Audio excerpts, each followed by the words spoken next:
So I'll just introduce myself. My name is Ashlyn, and I'm currently a junior machine learning scientist at a biotech company in Toronto called Protein Cure. But before that, I used to work at a medical device company called Mariner Endosurgery, where I was a mechatronics and robotics engineer, and I was working on a robotic arm, which was to be used in laparoscopic surgery. My educational background is a mix of engineering and human biology. Okay, so just to give you an overview about what we're going to be talking about today. First, I'm going to talk about why anyone here might be interested in machine learning. And then I want to go over just some general ideas and concepts behind machine learning to give you an idea and an intuition of what it is. We'll kind of dive a little bit deeper into these and talk about how to make decisions about your machine learning workflow. And we'll do a little thought experiment to kind of help solidify these ideas. And we're lastly going to finish off by coming back to embedded systems and talking about how to decide if ML is a good fit for your application.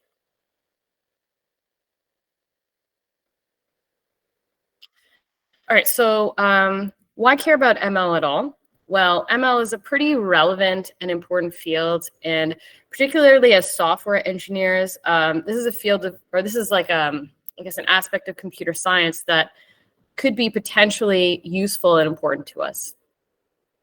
We currently live in this age where we have access to a lot of data, and we also have very powerful hardware now in order to develop these computational approaches, which are data-driven.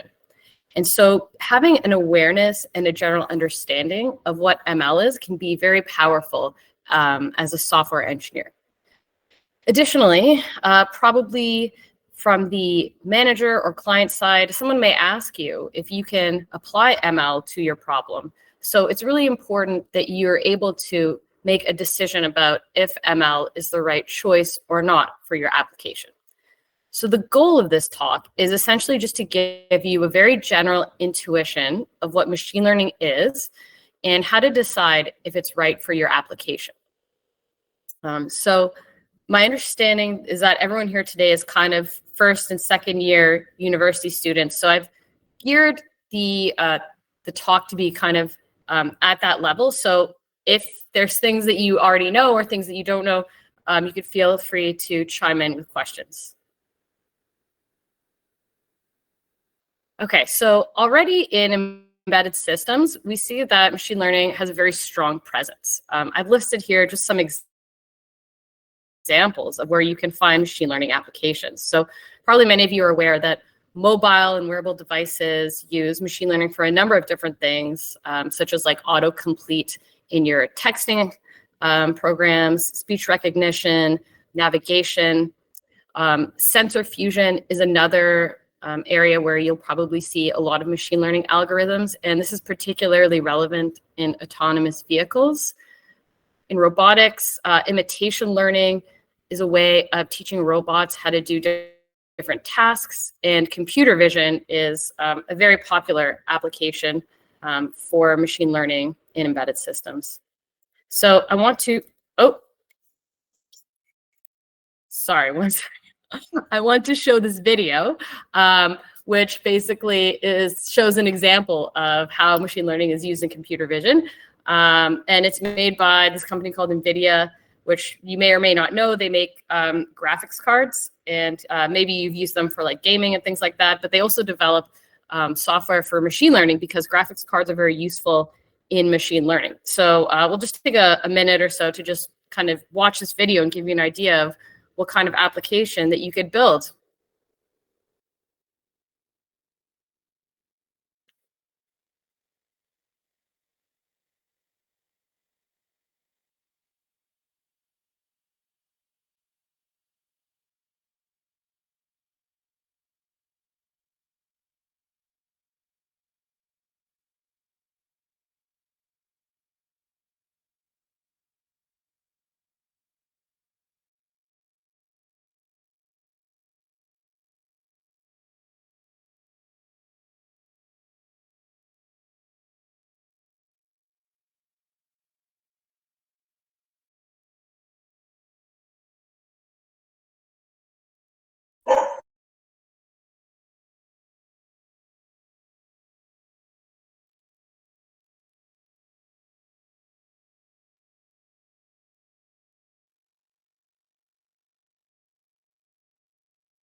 Okay, so that was like a really cool application of machine learning in embedded systems, and it's that particular application is quite complicated. It involves using a number of different models, but just kind of to give you an idea of like some things that you could do. So let's now proceed into understanding some of the basic concepts of ML. So in this section, I have some sort of some interactive components. So if you think you know the answer to one of the questions that I'm asking, you can just feel free to turn your mic on and provide an answer. All right, so let's start off with this simple scatter plot. If I were to ask you, what is the relationship between X and Y? Could you describe this using some sort of general equation?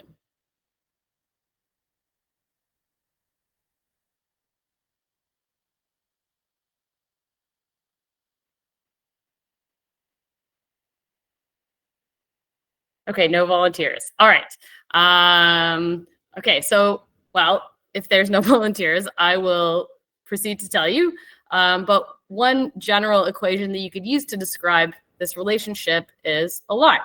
Y equals mx plus b, where m is the slope of the line and b is the y-intercept.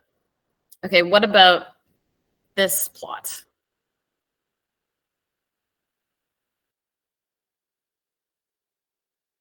Equation of a parabola. Exactly, yes. So that, exactly, yes. So this is a parabola, and this is probably an equation that you guys have seen before as well. But what about something like this? This is a little more complicated. It doesn't really have a obviously recognizable form. We know that y is some function of x, but we don't really know what it is. So this is the kind of situation where machine learning can be a very powerful tool because we can use it for modeling complex nonlinear relationships in our data.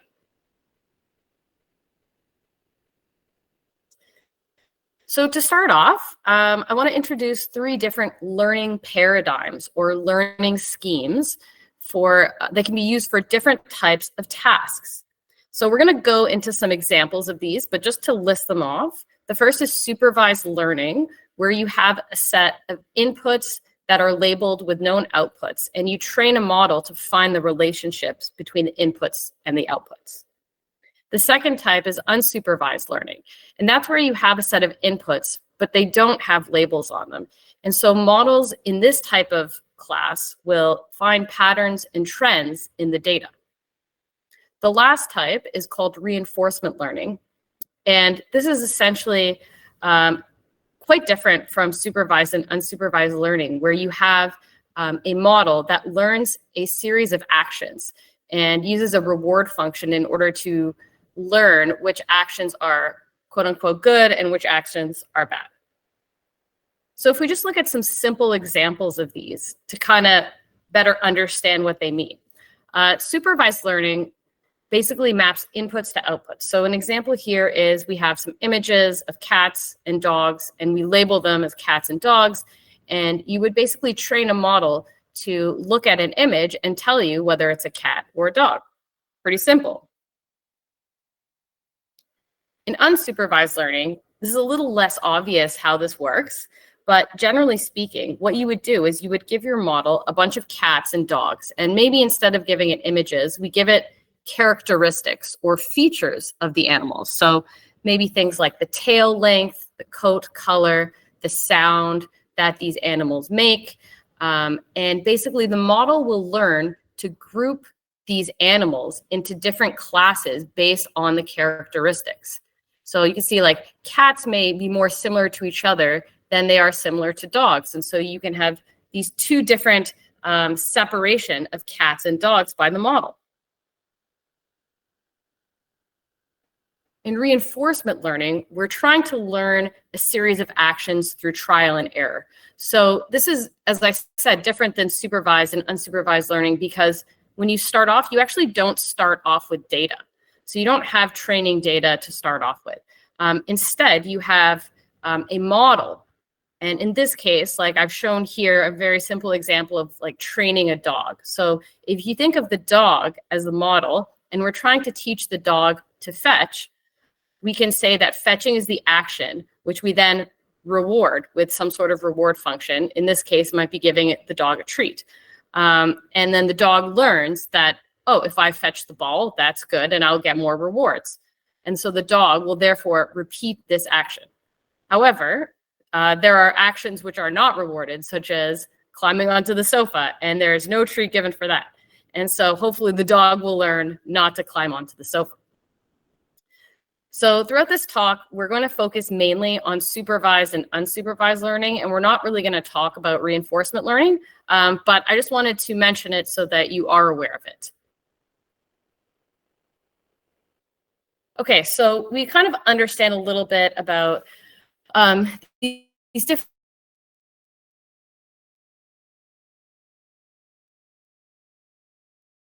models learn nonlinear relationships. Well, unfortunately, the answer is that it depends a lot on the model, and there isn't really a one-size-fits-all answer to this question.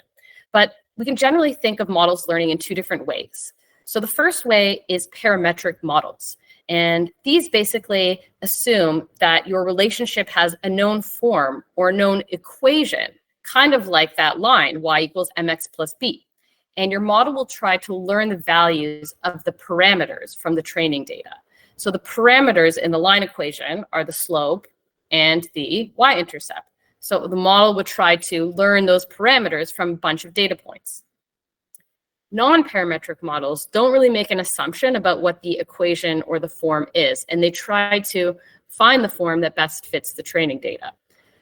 And unfortunately, that's kind of a little abstract, and the way that this happens would depend on the model. So I would say like just understanding it at that level for now is fine. Okay, so now I'm actually just going to pause and ask if there's any questions from anyone in the audience. Ma'am, as you have told that we mold the machine to think that the input we have given is a cat or a dog, right? Yes. So Are you? if we so by bringing the hypothesis that mule, right, a breed between horse and a donkey, so can it identify the difference between a mule and a horse? Yes, you could. Yes, you could.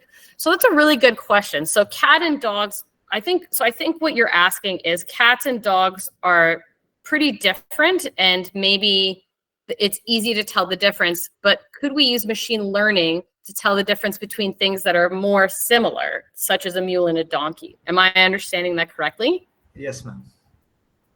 Yes. Okay. So yes, you can train a model to learn the difference between those things. However, the more similar they are, the more difficult it will be.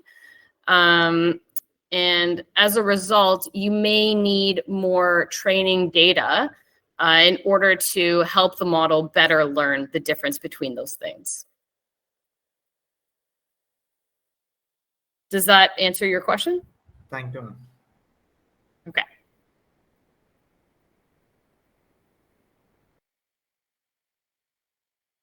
Okay, so this is a diagram kind of depicting the life cycle of machine learning development. So it starts off with designing your project, same as you would in any sort of engineering project. So you want to think about your inputs, your outputs, what type of model you're going to use, what your data is going to be.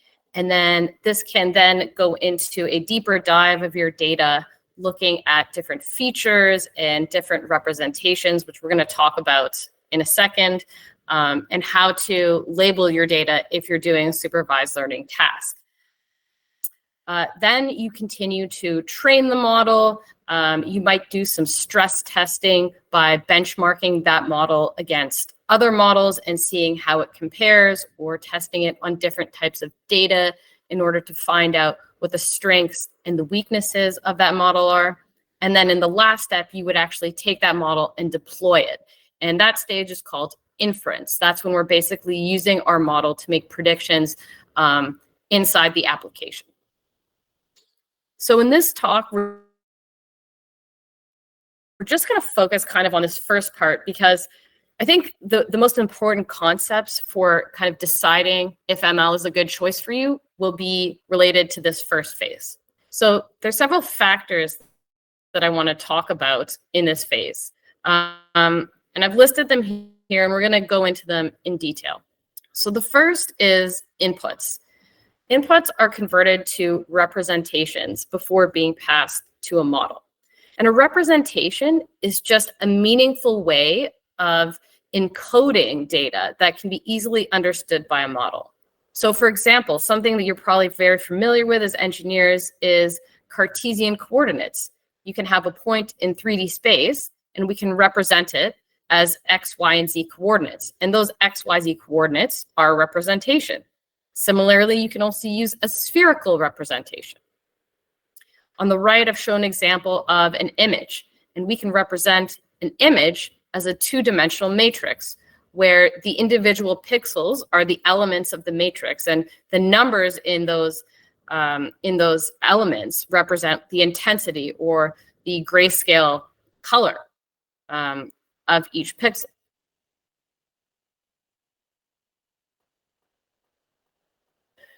We also have to think about what kind of outputs our model will have. So this will often be dictated to you by the requirements of your application, but basically there's two main types of outputs that we can think of. And this little example here is a really nice way of illustrating that.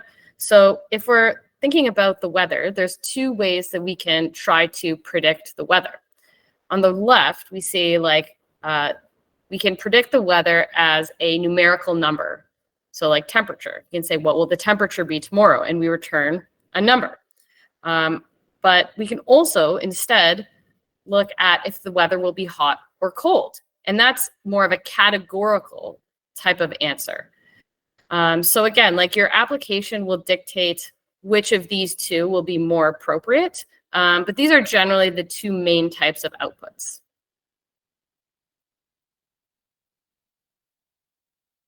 Okay, next, we're going to talk about prior knowledge. So prior knowledge, which is also called priors, includes the set of assumptions about your system that are built into the training data. And we're going to go through an example of this to kind of like hit home this concept, because it's a very abstract definition. But basically, priors will help you to improve model speed, simplicity, and performance. So let's go through this example to kind of like help understand what priors could be. So let's say we're building an image classifier, and it's going to detect stop signs for an autonomous vehicle. So we have an image, and we want to know what priors about a stop sign can help us better identify it. So another way of thinking about this is, what do all stop signs have in common? Okay, so I'm going to open the floor, and please feel free to maybe give some suggestions.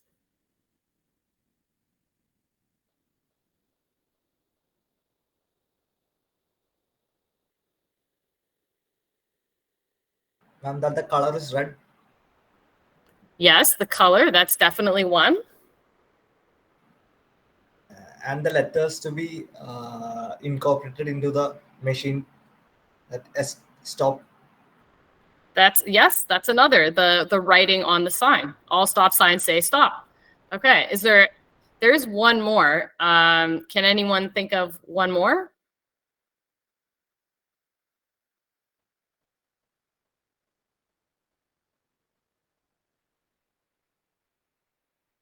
Okay. You guys got 2 out of 3, which is great. So the colors are always the same. The shape, stop signs are octagonal. And all stop signs say the word stop.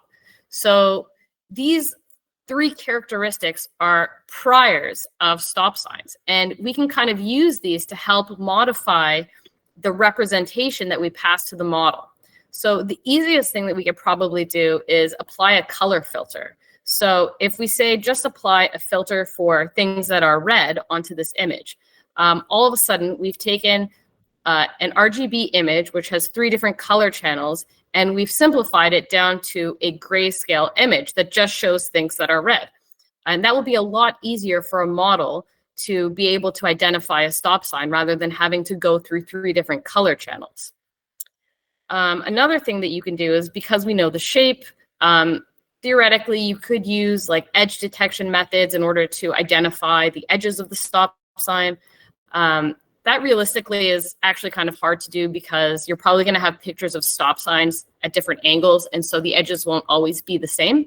But understanding that the shape is a prior is kind of more of the idea here. And the word stop.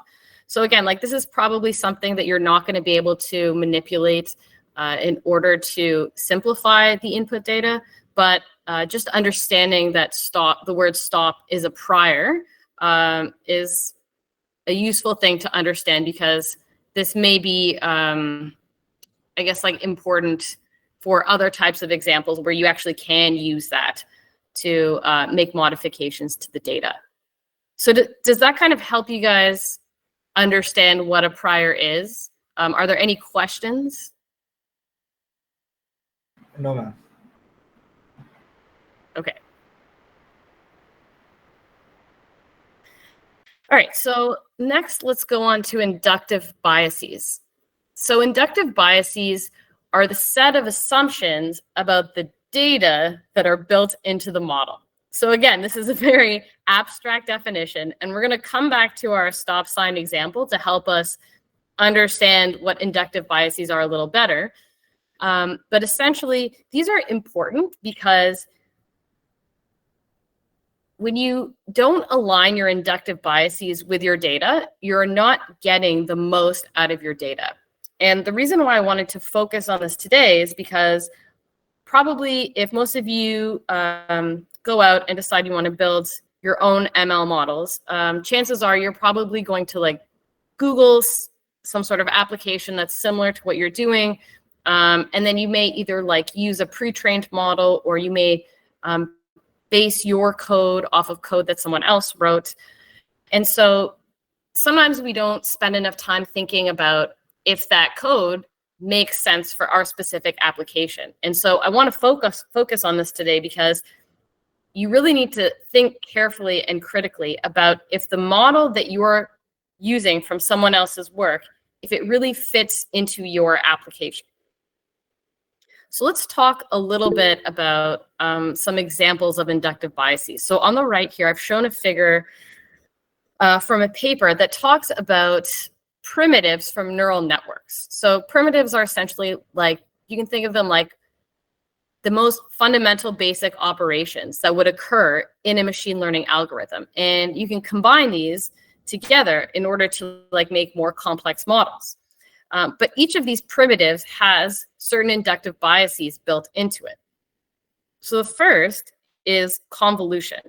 And convolution works on matrices and grids, such as images or sequences. And it learns how to extract features within small regions of the image. And what it does is, you can see here that essentially it's just like a dot product operation between a small matrix, which we would call either a filter or a weight, and you would slide this across your image in order to calculate the output at each new pixel. So not to get hung up on the technical details of this too much, but the inductive biases associated with convolution are that it is invariant to translation, which means that if things in your image were to slide over, your model can still detect it. And it's also very good at identifying local patterns, which is the inductive bias of locality.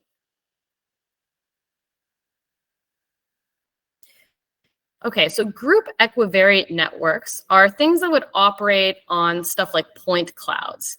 So you can see here in the figure on the bottom left, I've kind of shown an example of, you could give a point cloud to a group equivariant network, and it may be able to figure out that that is a bed. And one of the special things about group equivariant networks is they're invariant to translation, rotation, and they're good at identifying long range and short range relationships. So what does that mean? If I take that point cloud of a bed and I shifted it over to the left and then I turned it upside down, a group equivariant network would still be able to identify it as a bed. It also means that it will use points that are far away from each other as well as points that are close to each other in order to understand the relationships between all of these points together.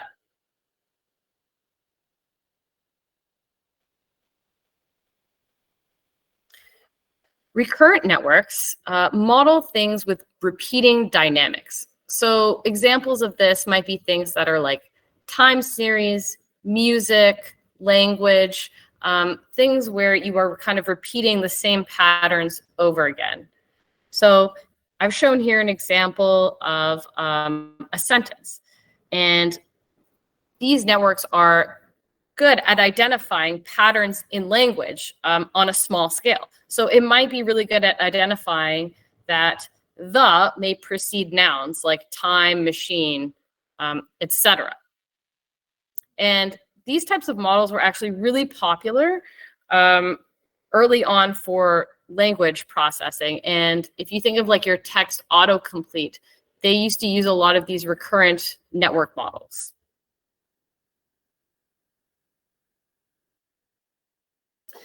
Okay, next is relational or graph networks. And these operate on structures such as graphs or trees. And I'm not sure if you guys have taken data structure courses, but graphs and trees are essentially represented as like a graph data structure where you have like a bunch of nodes that are connected by edges. So examples of these things might be like a social network, or in biology, like a phylogenetic tree. It's like the tree of life, where you can see where all the animals and organisms, how they evolved from one another. So these are good at finding like local relationships between nodes that are close together. And one of the interesting properties of this is that there doesn't have to be an order to the nodes. So if you pass the nodes in one way or another way to your model, it won't really matter. The important thing is that the relationship between the nodes, which is the edges, is conserved.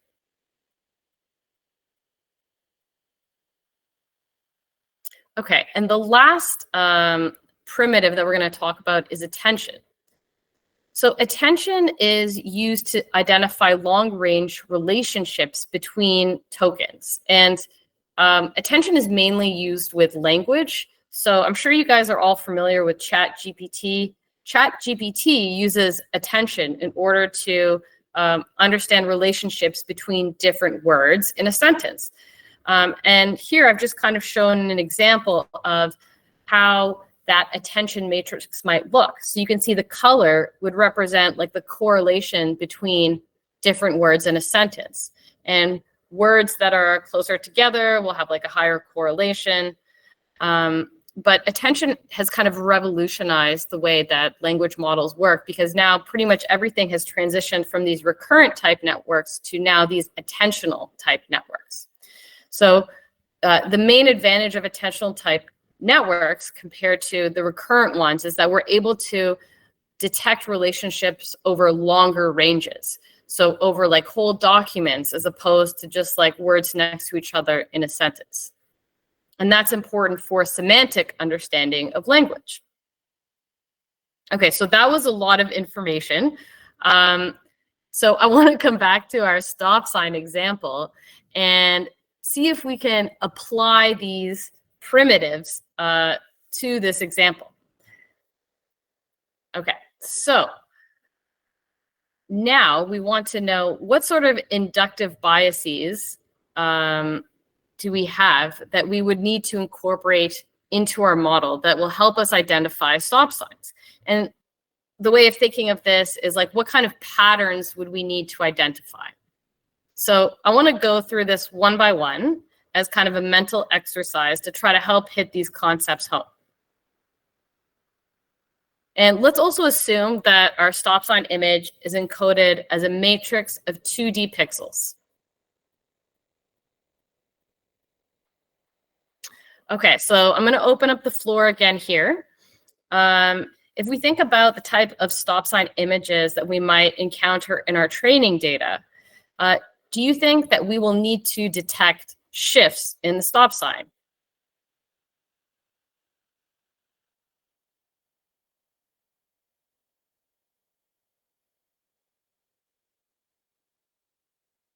No, ma'am. No? So you don't think that there might be images where like the stop sign is on the left and then the stop sign might be more on the right or in the center for other types of images? Ma'am, but the primary data that is red and stop is always there, right? So do we need to detect for shifts?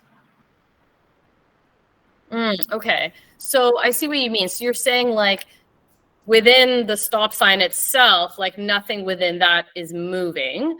Okay, that is actually, yes, you are 100% correct about that.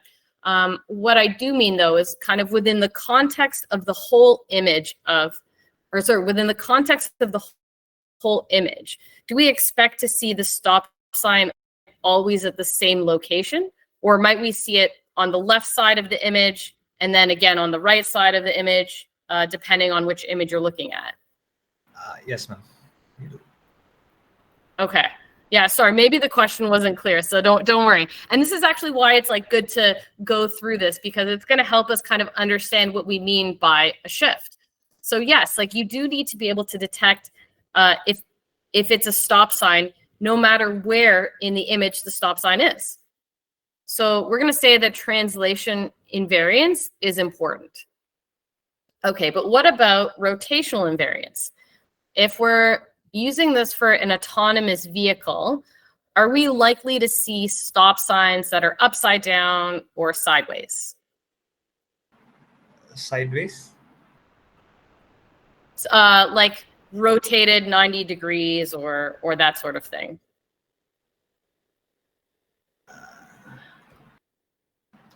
No, ma'am, I don't think so. We don't You're need correct. rotations. Yeah. Yeah. Yeah. So I would say that you're right. There may be certain image classification tasks where you would need to recognize something that's upside down, but for this sort of thing, for autonomous vehicles, all the stop signs you see are going to be upright. So we're going to say, let's not worry about rotation. Okay, next let's go on to repeating dynamics. So if we look at a stop sign, say we look like left to right, or we go up and down, do we see periodic elements or repeating elements? Yes, ma'am. Okay, what would you say the repeating elements are? The repeating elements are that it is red and would be always on both sides and not rotated and all.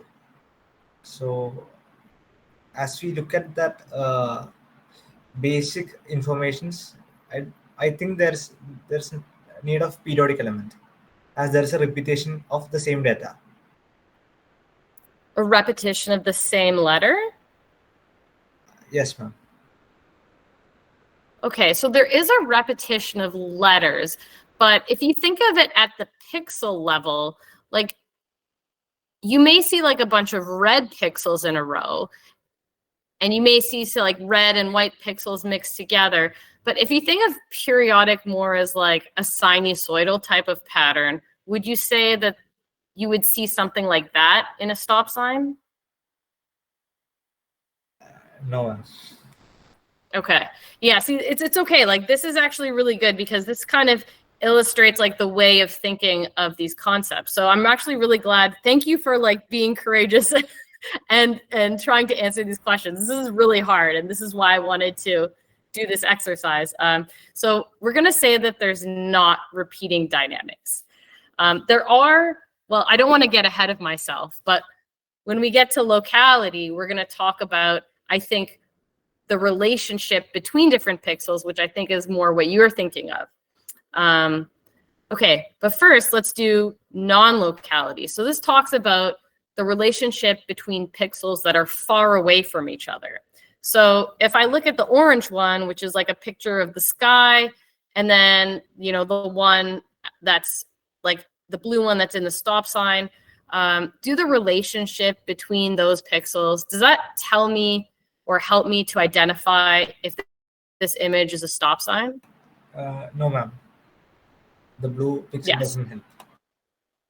Yes. Okay, I would agree with that. I would say that you don't really need pixels that are far away from each other to tell you if one object, which is localized within a certain area, is in fact the object that you're looking for. So I'm going to say no to non-locality. Okay, but now coming back to this idea of like pixels that are beside each other, this is where maybe we want to think about, do we need pixels beside each other in order to detect patterns or features within the stop sign? Yes, ma'am, we do. Okay, yes, so that I would actually agree with. Locality is important for being able to detect a stop sign.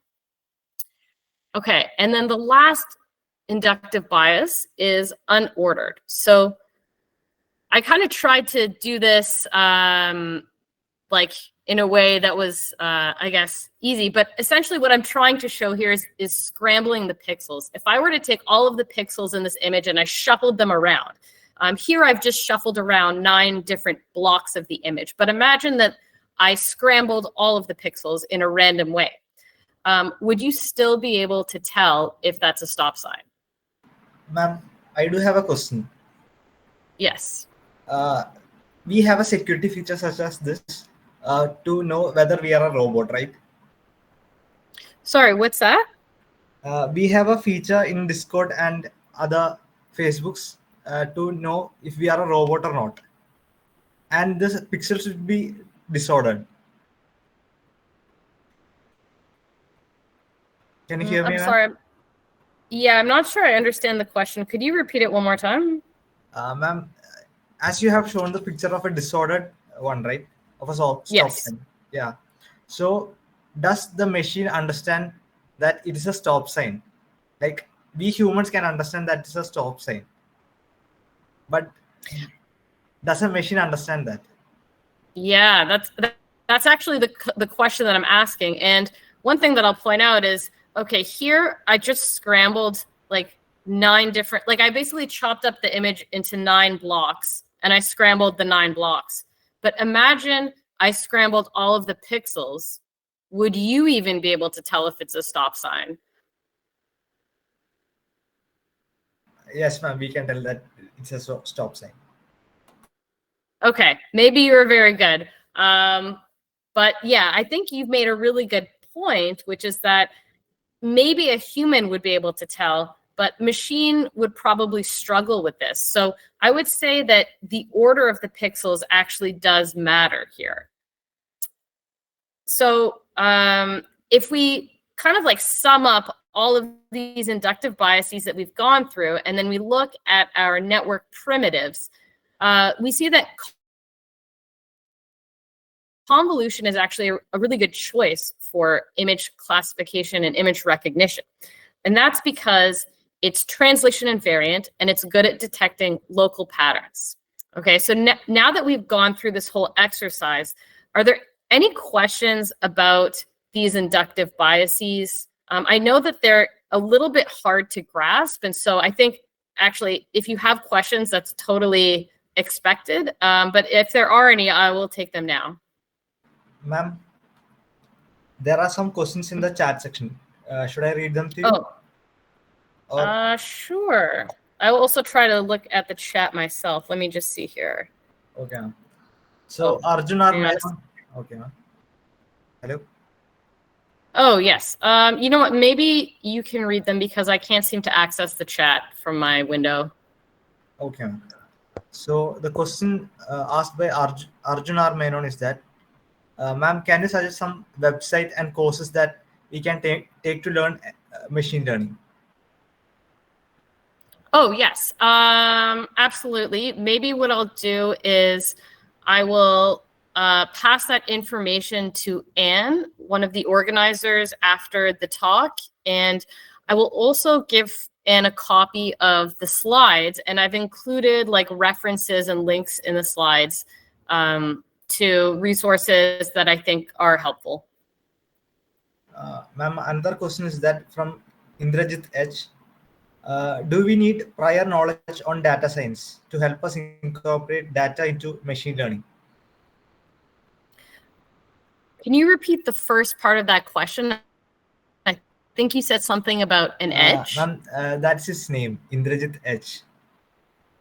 Oh, I'm so sorry. Okay. Then can you just repeat the question so I can just listen to it again? Do we need a prior knowledge on data science to help us incorporate data into machine learning? Oh, okay. So the question is, do we need prior knowledge on data science in order to incorporate it into machine learning? Is that the question? Yes, ma'am. Okay. So I think the prior knowledge that I'm talking about here is more related to the data, the specific data that you're working with. So like in this case, we're talking about like an image of stop signs. But in terms of like, you're talking about background knowledge, yeah, like I think data science definitely helps you to become a better machine learning engineer or scientist. So having that background, yes, is absolutely helpful. Okay, are there any? Yes, ma'am. Sorry? Pranav Ramesh, a student, is asking a question about locality. Can it be useful for algorithms to figure out stop signs in situations involving different hues of shades of red and white? Like, could it differentiate between a picture of a stop sign taken during sunset and maybe one at noon? That is a great question. The answer is actually kind of on my next slide. So actually, I'm going to come back to that question in a minute. Thank you. Okay, that's a really good question though, because okay, I'll get into it in a minute. But yeah. Okay, I'll take one more and then we'll save the rest of the questions for the end.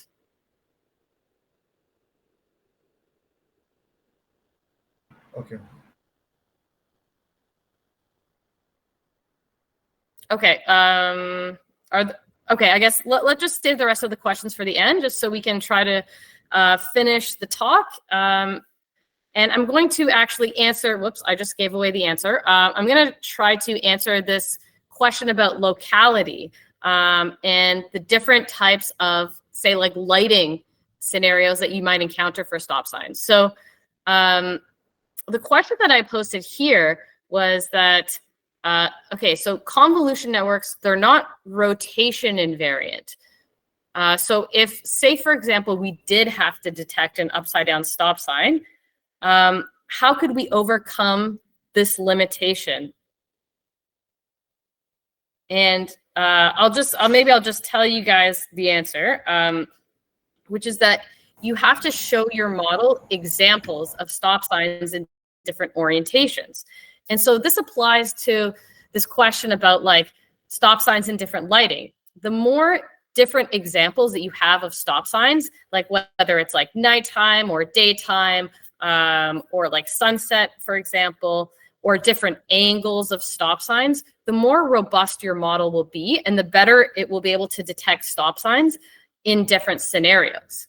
So basically, if you have cases or edge cases that are not covered by the inductive biases, then you have to compensate for that by adding those examples to the training data.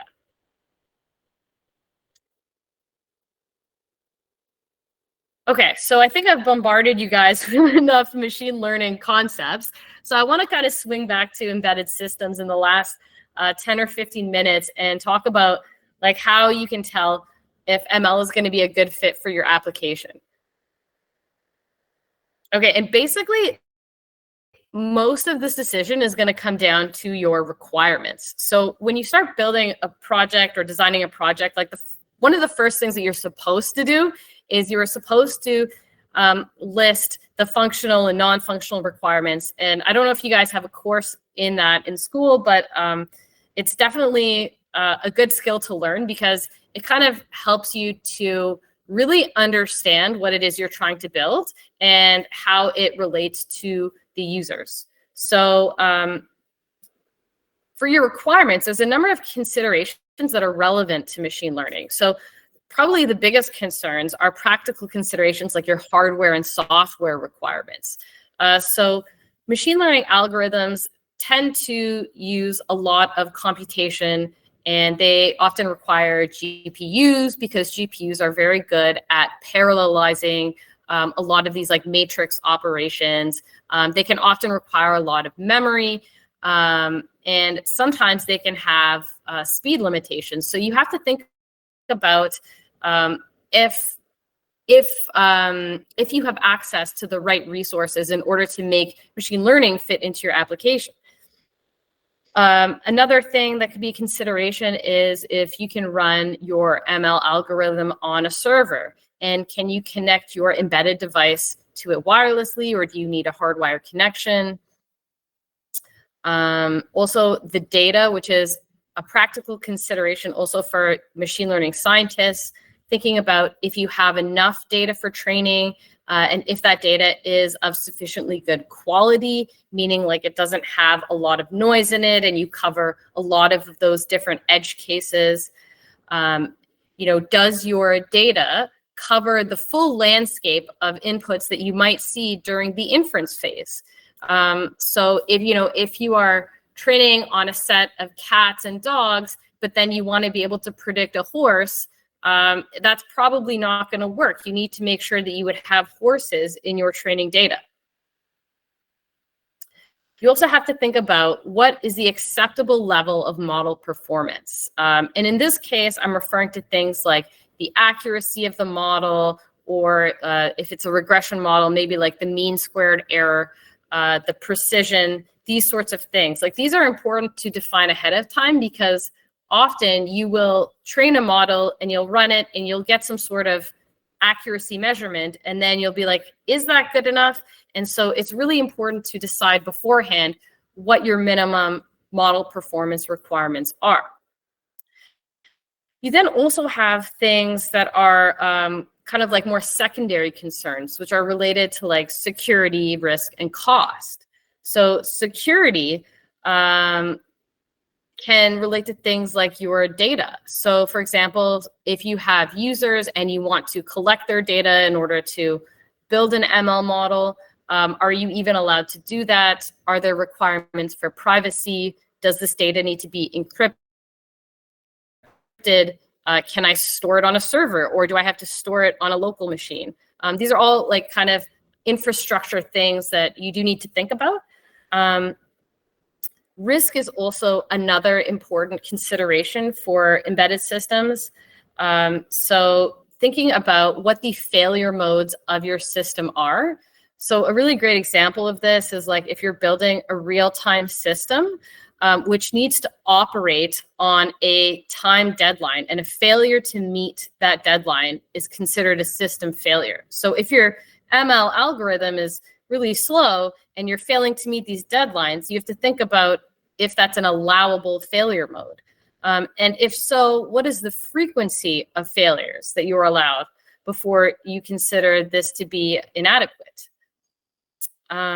And then last but not least is considering cost. So, you can build anything with enough money, time, and resources. But one of the challenges in engineering is to build good products and services, but to do it within a set of constraints, and cost is very often a constraint. So thinking about like how much cloud services may cost, or if you're thinking of developing your own server, how much it may cost to set that up.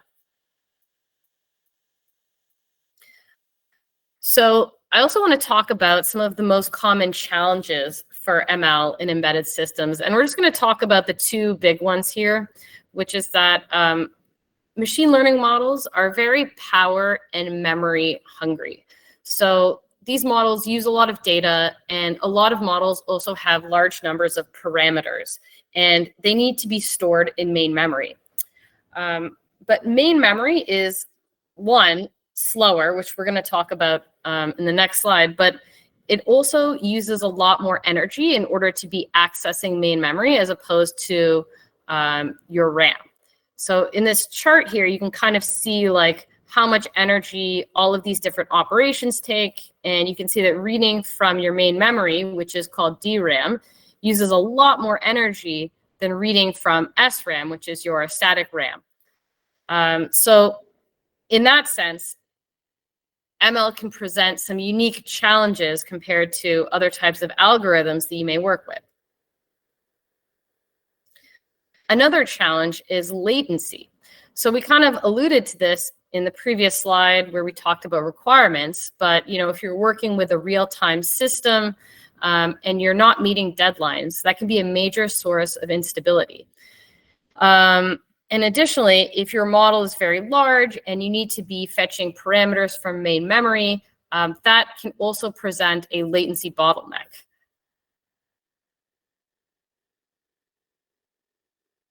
So the easiest way to get around these challenges is to take these problems off chip.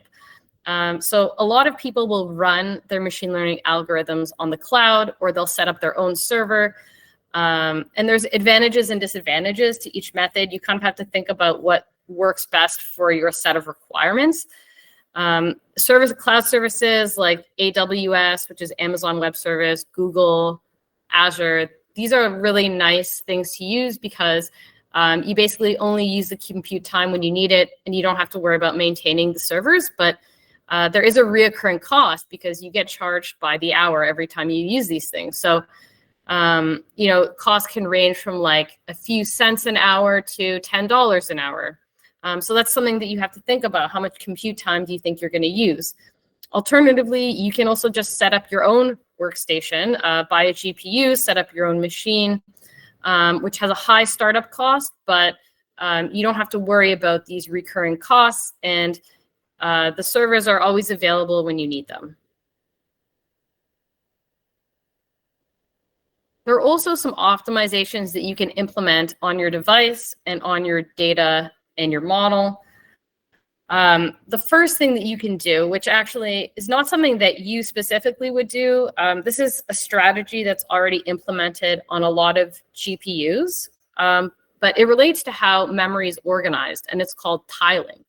And it basically decomposes your data into small tiles that can be cached on the chip. And a really great example of this is images.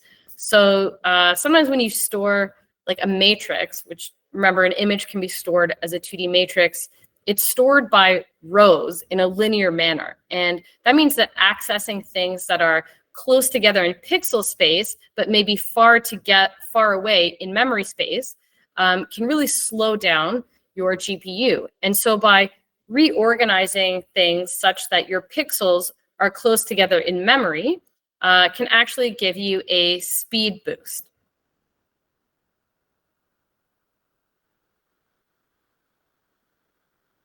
Another thing that you can do is to use fixed point representations, which are faster than floating point representations. So I don't know, I don't know if this is something that you guys have learned yet, but I will assume that that's not the case. So I'm just going to briefly explain what these are. And so essentially, these are two ways of representing floating point or decimal numbers in your computer. So the first one essentially stores a decimal number as the integer portion. So it designates a certain number of bits for the integer portion, and then a certain number of bits for the fractional or the decimal portion. So that's everything that would be to like the right of the decimal. And this is really advantageous because this is a very simple representation, and you can actually use integer arithmetic, and which is very fast because it has less logic gates. And it's something that exists already on, it's a very like standard computational process. But floating point representation organizes your your decimal numbers more like a scientific notation. So you have like the sign bit, which is just like tells you if it's a positive or negative number. You'd have the exponent, which tells you the power of 10 that that's raised to, and then the mantissa, which is like the number itself. And floating point representation is very cool because it allows you to have a larger range of numbers, but it comes at the cost. It comes at the cost of having a little bit of an extra computational overhead. Floating point representation requires special floating point units in order to do like the arithmetic, like say addition, subtraction, division, that go with these floating point representations. And this is a bit slower. So by using fixed point representation, you can actually have a small boost in speed. And this is actually ideal for ML models because you don't really need the large range that comes with floating point representation. Okay, and another thing that you can do is to reduce the size of all your parameters by reducing the number of bits that you devote to all of your integers and floats. So for example, here on the left, we see that you can look at how energy consumption varies with the number of bits that are assigned to integers and floats, and then how this affects the performance of a model. And you can see that you can actually get down to 16 bits without sacrificing accuracy. Now, this is the example for a particular model, but you could like test this in your specific application on your specific model and try to find the minimum number of precision that you need, which will give you like an acceptable drop in performance.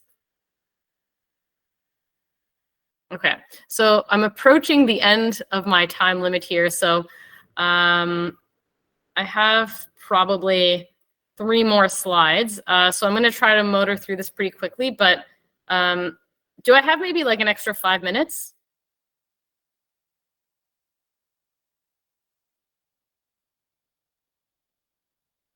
Yes, okay. ma'am. Yes? Okay. All right. So I'll just take an extra 5 minutes then. Okay, so that's kind of from like the hardware side, or I should say like from the embedded system side. Those are decisions that you can make to improve performance on your microcontroller or microprocessor. But there's also things that you can do with your ML models and your data to help improve efficiency. So, you know, we talked today a little bit about neural networks, and these are kind of like probably the most well-known, and they're like the coolest machine learning algorithms. But in fact, simpler models can actually be quite effective, and sometimes they can outperform more complex models.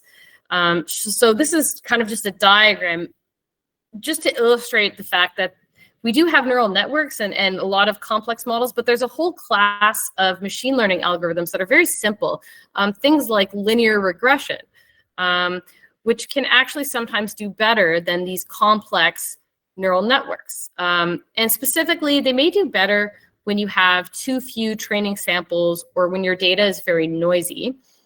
But you should always start off with these models, the simpler models, and then ramp up complexity as you need it, because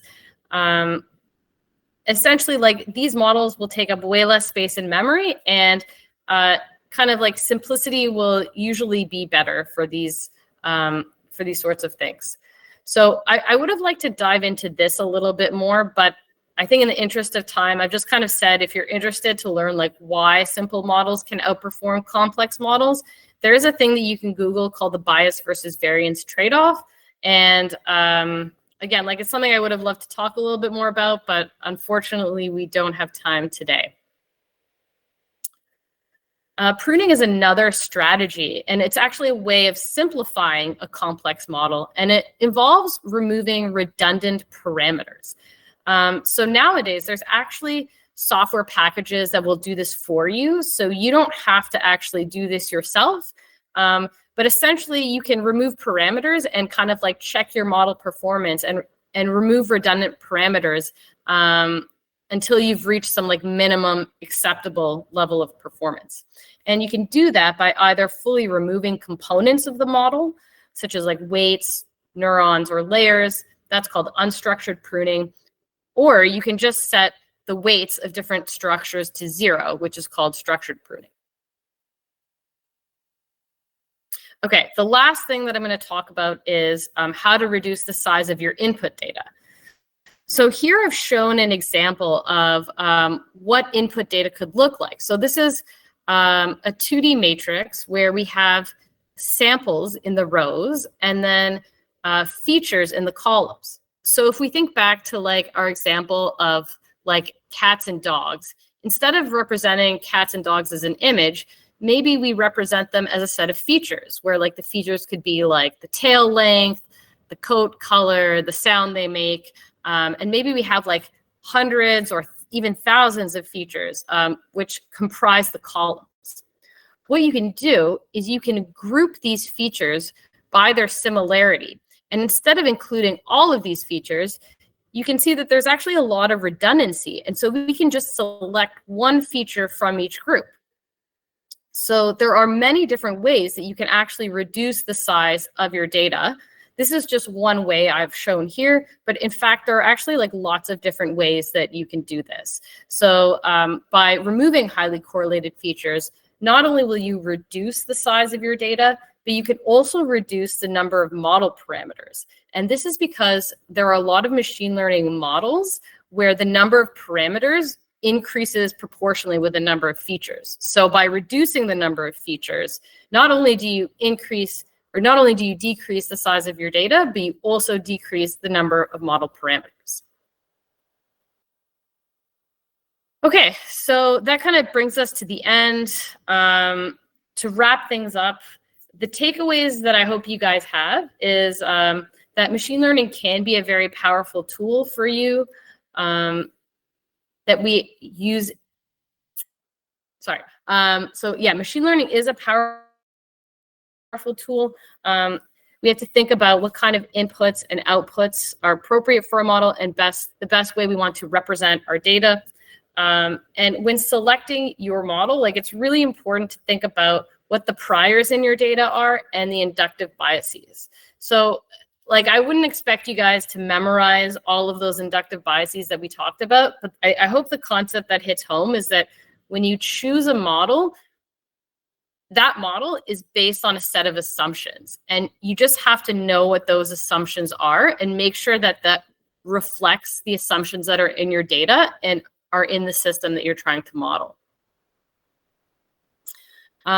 And then there's also some takeaways for like how we make decisions about ML. So importantly, you have to think about how it lines up with your requirements. ML may not be a good choice for you. So it's important to like be able to think about like if it actually is. Often if there's a simpler way of doing things, it's probably better to do it the simpler way.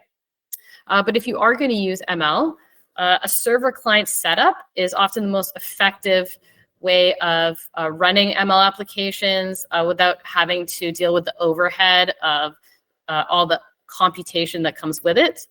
There are optimizations that you can do on chip and also optimizations that you can add to your model and your data. Okay, so that brings me to the end of the talk.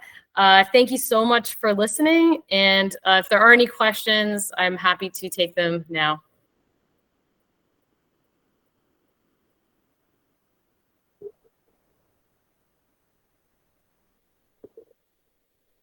Any questions?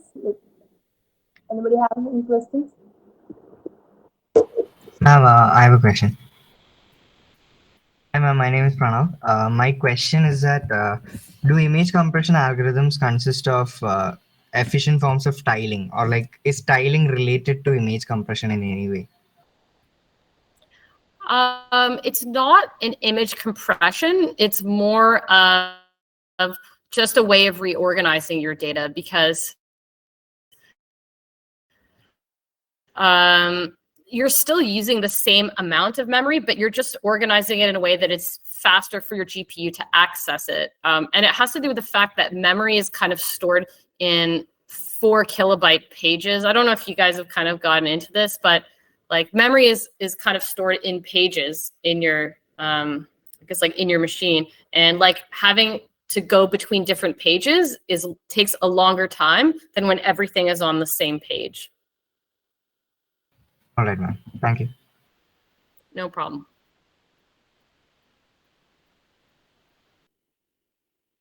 Any more questions?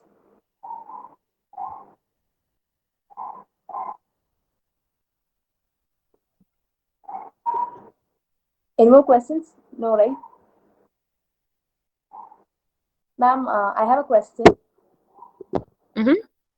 So my question is, does removing the correlated features end up reducing accuracy of the learning model? Oh, that's a good question. So the answer is you have to test it to find out. So sometimes actually having too many features will actually make your model perform worse, because it's something that's actually called overfitting, where you just have too much information and your model just kind of like learns irrelevant relationships. So actually, sometimes having too many features will actually make your model do worse. But also, if you're reducing the number of features such that you're removing important information, you'll also drop in performance as well. So you actually have to test different numbers of features and kind of judge based on the performance what your optimal number of features is. Thank you, ma'am.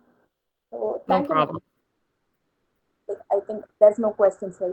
No more questions. So that was indeed a networking session. It was really informative, and I hope every one of us had great experience. Thank you so much. Now it's time for, to end our session. So I welcome our guest, Honor Ashton Tanvati, to receive the moment as a token of gratitude from our team. Thank you so much for having me. I really appreciate the opportunity, and I hope the talk was interesting and not too complicated. So now we have come to the end of the session. So I request all the participants to turn on their cameras and pose for a snap with our esteemed guests. So everybody, please on the cameras.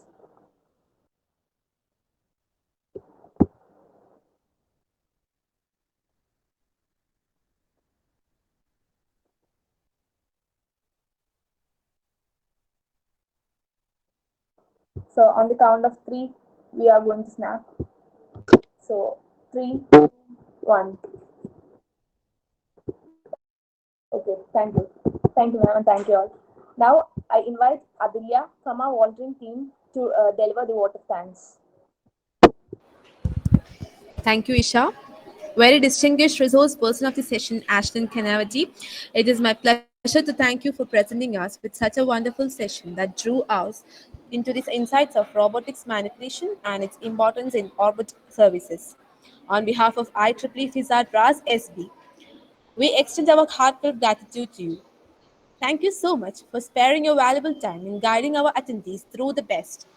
Let me now take a moment to extend our gratitude to the members of Professional Execom, the RAS SB leads, and the student volunteers who have stood as an integral support, working hard behind the scenes to make the session a success. Lastly, but most important, thank you all attendees, to your valuable presence and enthusiastic participation. We hope that you all have had a great time. Thank you, ma'am. And it was an interesting session, ma'am. Okay, good. I hope so. And thank you again for having me. It was a pleasure speaking with you all. And I'll be sure to send the materials to Anne. Thanks, Abilya. Kindly fill the feedback from the posted in chat box without any delay. Thank you. Thank you all for joining us today. Hope to see you all for upcoming events. Till then, stay connected with IEEE FISAT RAS SB. Thank you. Thank you, ma'am. Thanks very much, guys.